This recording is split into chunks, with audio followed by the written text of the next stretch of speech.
Big Bore BBQ presents Seven Rivers Racing on KQEG TV with Dan the Voice Dykman, Billy Doc Niles, and Paul the Statman Riker. Brought to you by Big Bore BBQ, Highway 16 West Salem, in La Crosse on 3rd Street downtown and George and Gillette Street. Big Bore BBQ, now that's a mouthful. By Carey Heating and Air Conditioning, your residential specialist, serving the La Crosse area since 1929. Carey Heating and Air Conditioning. Welcome in, race fans. Seven Rivers Racing, KQEG TV. -1 on the set today. Now, he's a truck driver, so he didn't have a chance to pull himself out of the city, so I got to have this guy, Paul Reichert, to actually do the segments with me today. And normally on Big Bore Presents, Seven Rivers Racing on KQEG TV, which I see that they're having successful car shows again this year. Yes, they are. Are you on their Facebook page? I'm keeping track, yeah. Yeah, they've done a great job on getting some car shows out there, intermittent weather, of course.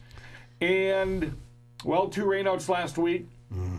Well, no video replays on segment 1. No radio replays for TV replays from Crosse Speedway in segment 2. So we are going to dig into the archives of the Crosse Speedway banquet we had earlier this year before everything just kind of went kaput in the country. Yeah. And we did salvage some 3 great videos. We're going to have on a man that, boy, when we talked to him about running all 50 Oktoberfest races this year, Don Thunder Turner sure was not holding anything back. Also going to talk to a man that's gotten better on the microphone over the years, racing Jason Bolster. I remember 14 years ago when I started at La Crosse.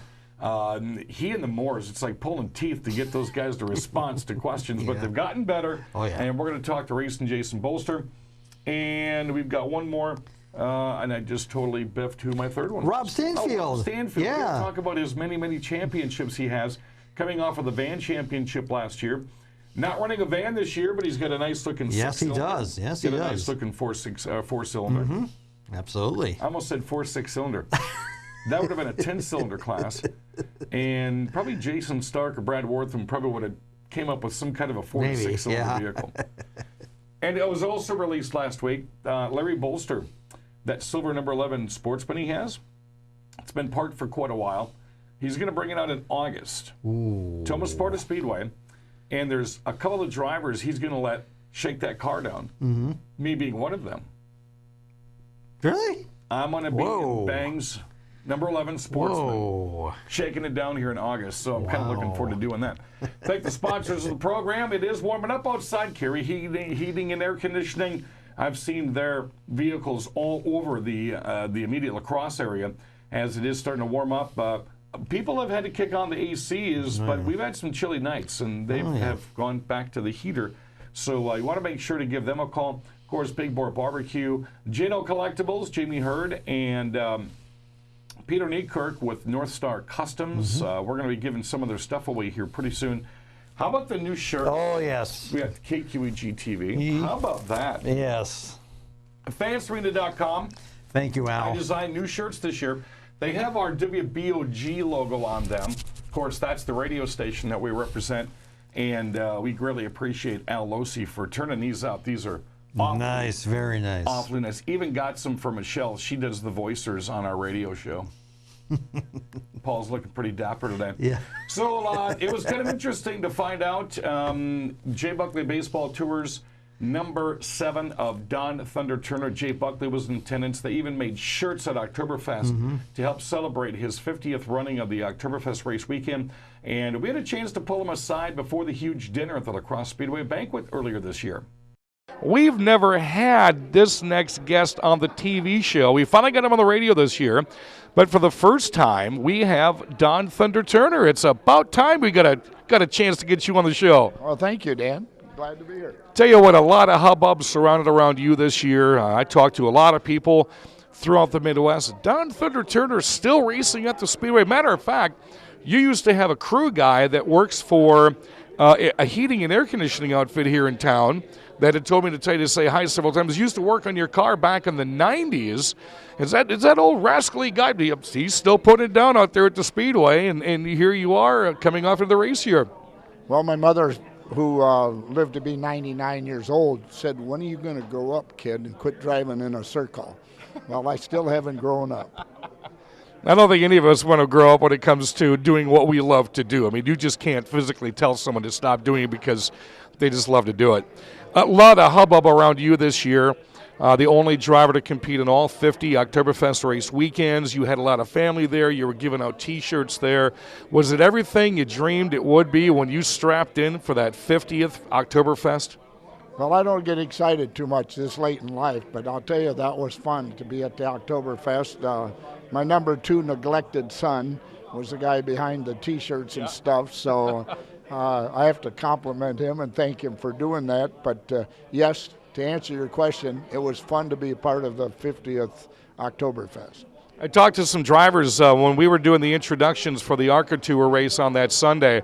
Some of the younger drivers came up to me, Derek Krause and Tam Majeski, and like, man, you always say it's kind of cool because you get to announce us at your racetrack, but we think it would be kind of cool to interview a guy or race a guy like Don Thunder Turner has been there for that many years. So even the youth that were at Oktoberfest this year really, really still look up to what you've done. Well, I appreciate that. I like to wave at them when they all go past me.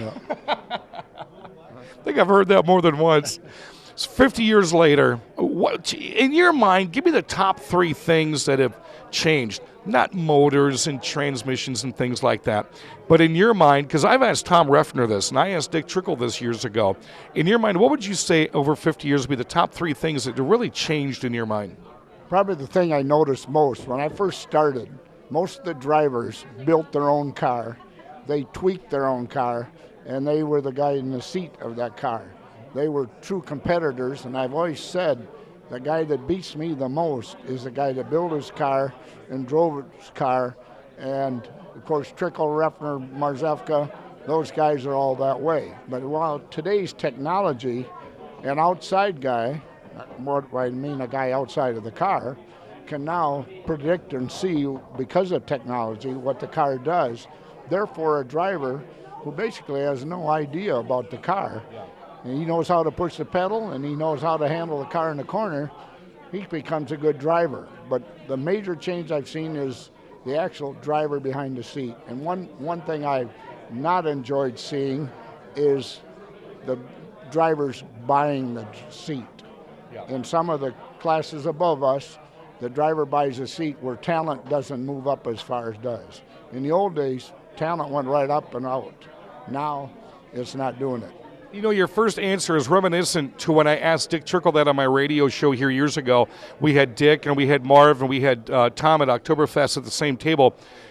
The other thing that was kind of reminiscent to your answer was the gentleman's rule, which there is no, according to especially Tom Reffner, there's no gentleman's rule. That's got to bother you a little bit.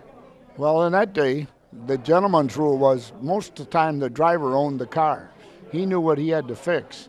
And if he played bad and wrecked somebody driving bad, they would come back on you.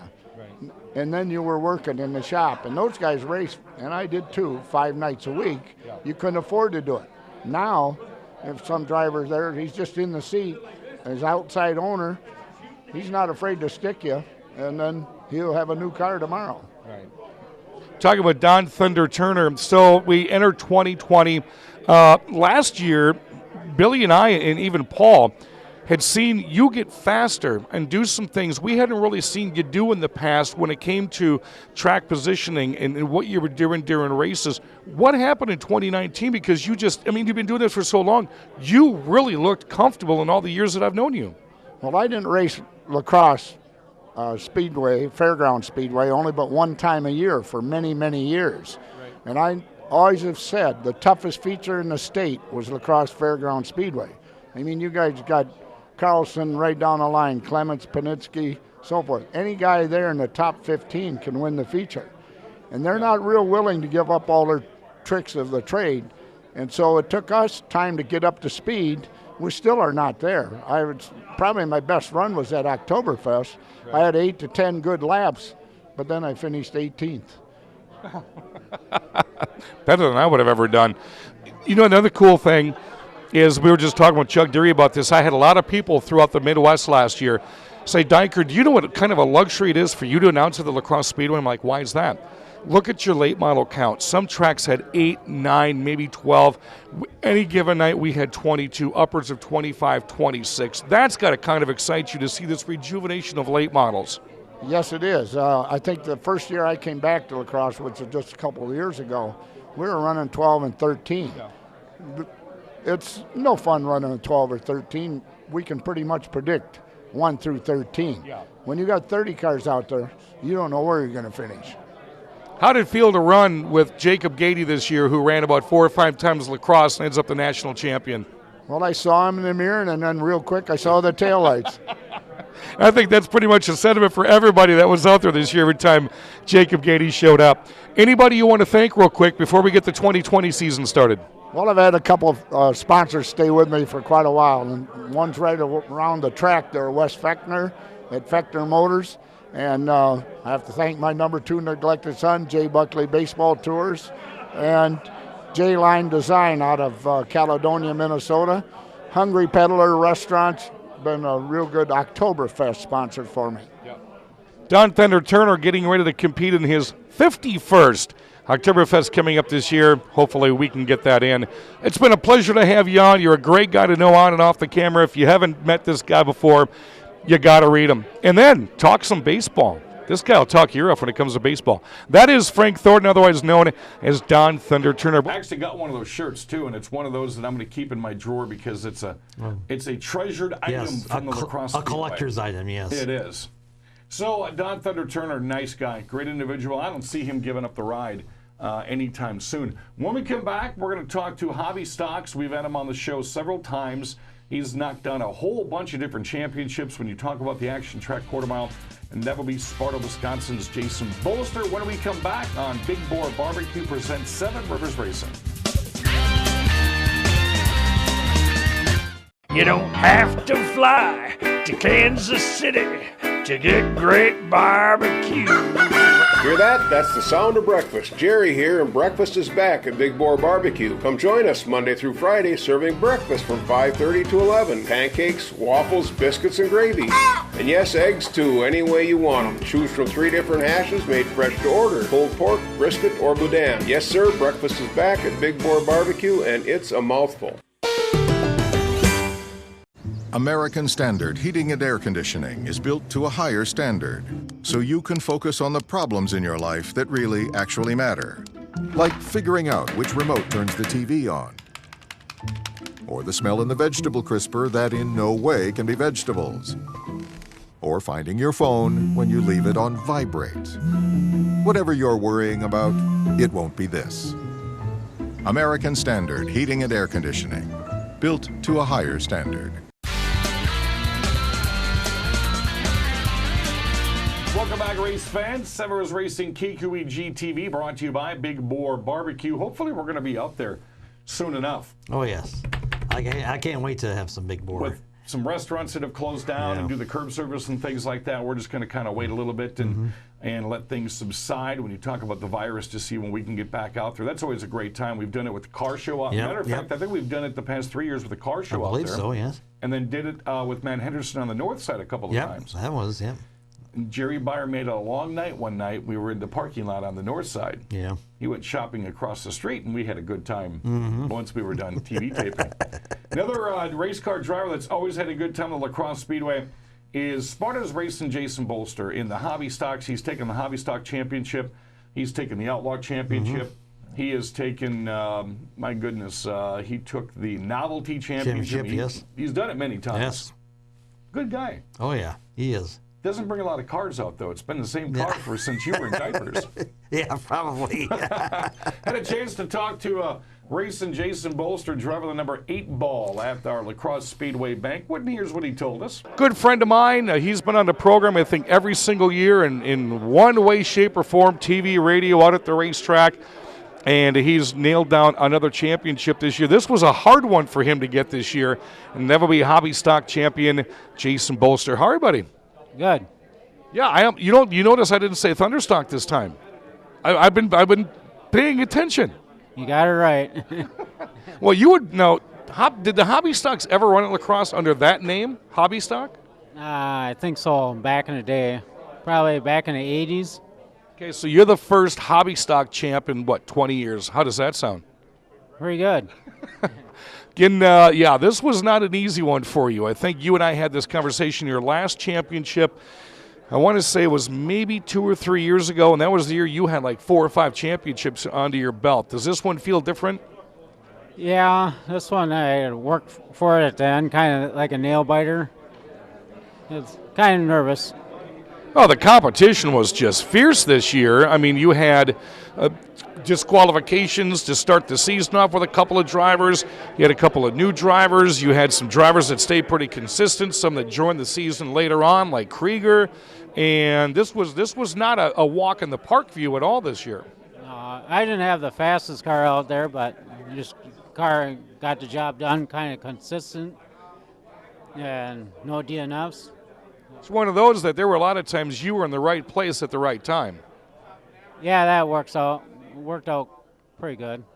You know, one thing that always amazes me is, you know how I spend 3 hours in the pits before the races start almost every single Saturday. And we walk through and we see 5 crew members here, 7 people working on that guy's car, 5 working on this one car. It's been for the longest time, you and your girlfriend Tammy. You don't have a large crew to work on that car. No, if I really need someone to take it to a shop, Jason Stark helps me out with the car if it needs help.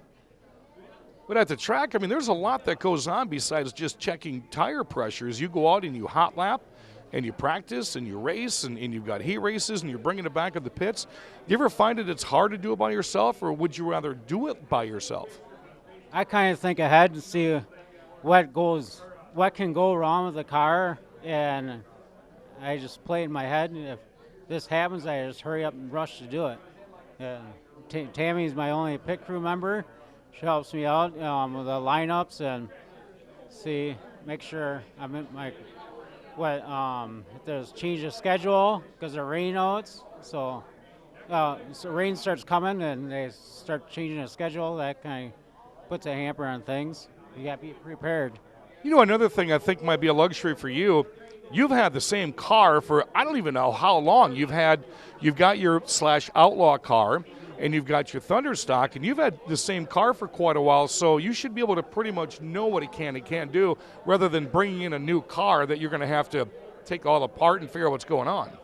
Yeah, that car got built in 2012, and I'm kind of amazed that the framing bent or twisted on it. I put all new body on it last year before the race season, so it made it look nice. Did you think you were going to nail down a championship when we had a conversation last year to start the year? No, I just go at it, just race by race, and try to do the best I can and stay out of trouble and not have flat tires. I know you're one of those guys, and I've asked you this question in the past. You've been Thunderstock racing forever. You've never gone into the sportsman, never gone into the late models. I don't think I've ever seen you even run a Hornet before. What is it about the Thunderstock class that you like staying in that division? I ran Sportsman 2002 with my dad. My dad's car, and it's quite more expensive. And you hit the wall, you feel a lot. You feel it. Going a lot faster. You got to keep up on a car more, burn more gas, and my hobby stock's automatic and Sportsman 6 shifts, so you got to know what you're doing.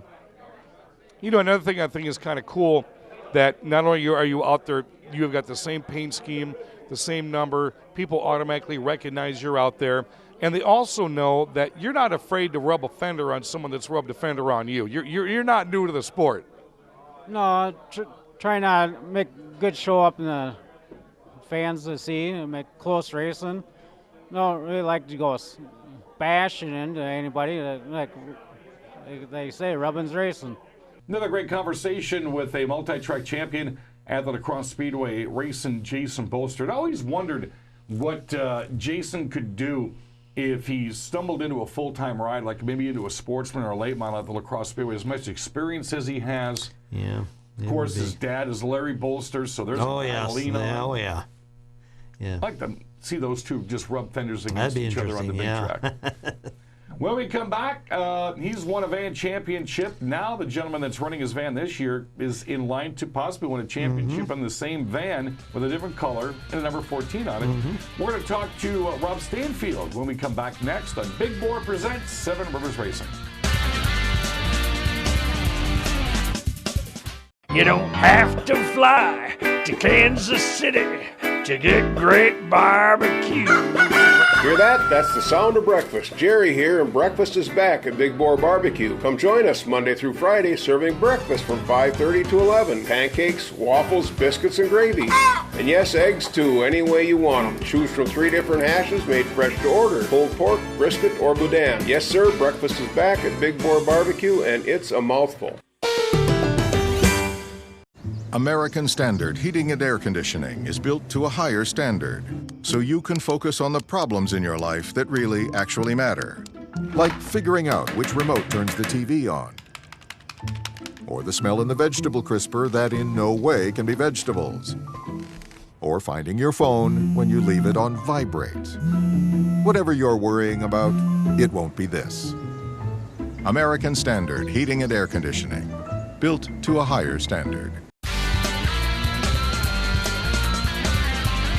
Welcome back. Big Bore BBQ presents Seven Rivers Racing KQEG TV. That's the Penguin, Paul Reichert. I'm Radio Man Dan Dykert. Thanks for joining us again on the program. Gentleman that is he's kind of low-key at the Speedway. Yeah. Doesn't really say too much, always has a smile, and he likes to win races. Yes, he does. And that would be Rob Stanfield in the minivan. Yes, and he does love to win championships, too. Yeah, he's had a couple of those. Kind of interesting to see, though. He's given his partner, Mr. John Hebner, the van he won last year with to run this year. And Rob has himself a brand new Hornet and a 6-cylinder, which that was, I knew he was going to have a new Hornet, but I didn't know he was going to bring the 6-back. Yeah, that's kind of a surprise they see him in that.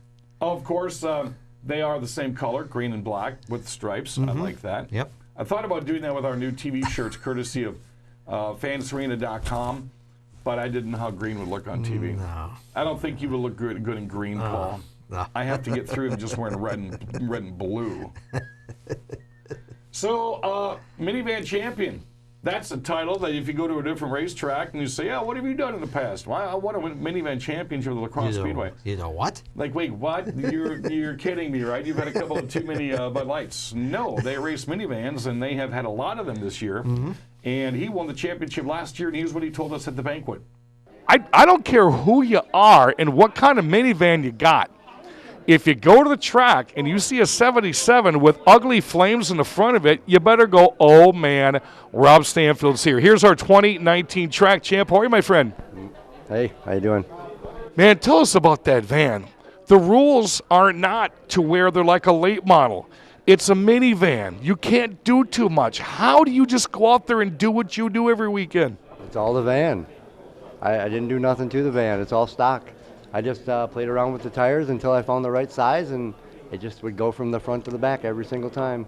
Was it early last summer? Rob used to do my oil changes for a couple of months, and I would try to dig into his head when it came to the minivan class, and I got the same response. Number one, you got to know how to race. Number two, I've heard even from Matt Moore, if you don't have a tire setup for a minivan, or maybe even a spring shock pack, you're not going to do too much. That's all I did to it. Spring, shocks, and tires. That's it. You know, it's funny. My daughter ran the what was it she ran this year? I can't think of what the kind of a vehicle. Aztec. Yeah, she had the Aztec this year. She came and asked you. She said, "Dad, he was such a great guy." Well, I told her, I said, if at any time 77 is in your rearview mirror, you will move over because he will move you. Or I'll go around. That van was good at going around. Talk about this minivan class. You've taken this under your belt. You've made it exciting for the race fans. You have a lot of other people that are wanting to run a minivan to race against you. Did you think 3, 4, 5 years ago we'd be having this conversation that you're racing vans? No, not at all. A minivan was the last thing on my list, my bucket list to race. And what do you think? They were fun. The people that I raced with, they were very competitive. Me and Matt Moore, we had it duped out quite a few times. 2 years in a row now. Yeah. And I got lucky and I took it both years so far, so pretty good. And next year I'm going to go for the street stock championship. I was going to say that would be my next thing. 6 cylinders are in his blood because every now and then you on minivan nights would run that in the street stock class, the largest. Every night in the street stocks, then right into the minivans.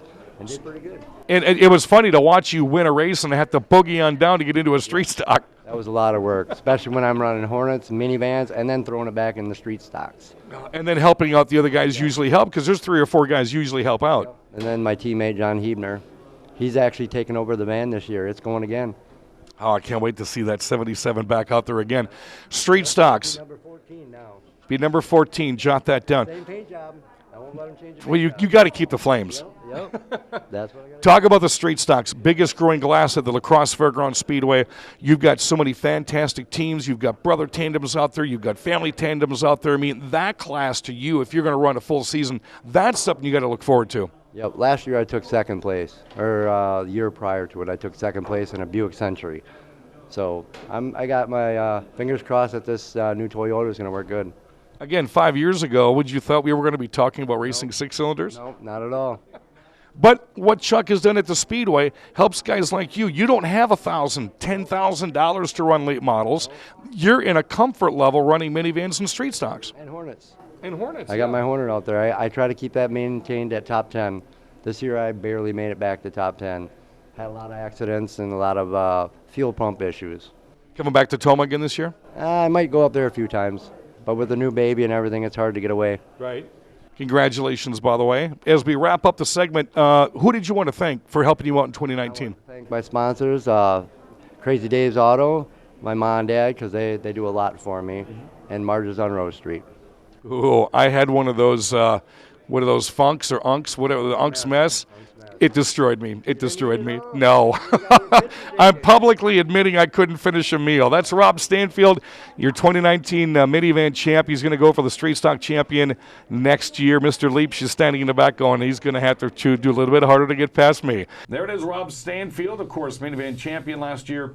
And this year he would sure like to tag on a Hornet and a 6-cylinder championship. Competition is a little bit more fierce, though, in those 2 divisions than what it's been in the minivans. Yeah, it is. It's a little more challenging, so we'll see what he can do. Numbers-wise, of course, that's something else. Yeah. As we get ready to wind up the program, I cannot wait to show you highlights from La Crosse Speedway next week on this same program, on this same channel, during these same time slots. Something that's going to be new. This is the first time that they will ever be at the La Crosse Speedway that I can ever remember anything even like this coming out, is the Big Air ATV. Yes, I did check out their Facebook page. They do have one. They're out of Robosso, Minnesota, and these guys are really exciting. So check out their Facebook page, get a preview of them before Saturday night's Smash-O-Rama. And because of the weather, we tape the program in midweek. We don't know if Toma is going to run Friday because the weather looks pretty nasty so far. But if they do, we'll have those highlights again next week. Yep. And a whole bunch of Smash-O-Rama. You got the boat race, got the monster trucks, and I would figure a pretty jam-packed crowd again. Oh, it'll be a jam-packed crowd like it always is. Alrighty, for Billy Doc Niles, he'll be on the radio show. Where are you, Bill? Saturday at noon on 101.3 WBOG and 1460 AM WBOG. For Billy and the Penguin, I'm Radio Man Dan Dyker. I want to thank all of our sponsors, including Big Bore BBQ, for getting us on the airwaves each and every week. Remember, support your local short tracks. We will see you at La Crosse and Toma. Thanks for joining us. You've been watching Seven Rivers Racing on KQEG TV with Dan the Voice Dyker, Billy Doc Niles, and Paul the Statman Riker.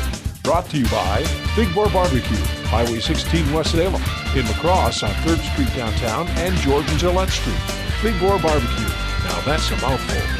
By Carey Heating and Air Conditioning, your residential specialist, serving the La Crosse area since 1929. Carey Heating and Air Conditioning. Thanks for watching Seven Rivers Racing on KQEG TV.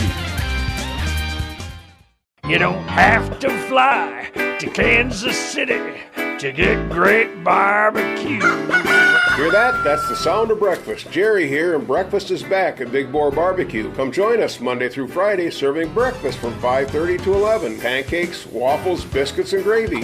And yes, eggs too, any way you want them. Choose from 3 different hashes made fresh to order. Pulled pork, brisket, or boudin. Yes, sir, breakfast is back at Big Bore BBQ, and it's a mouthful.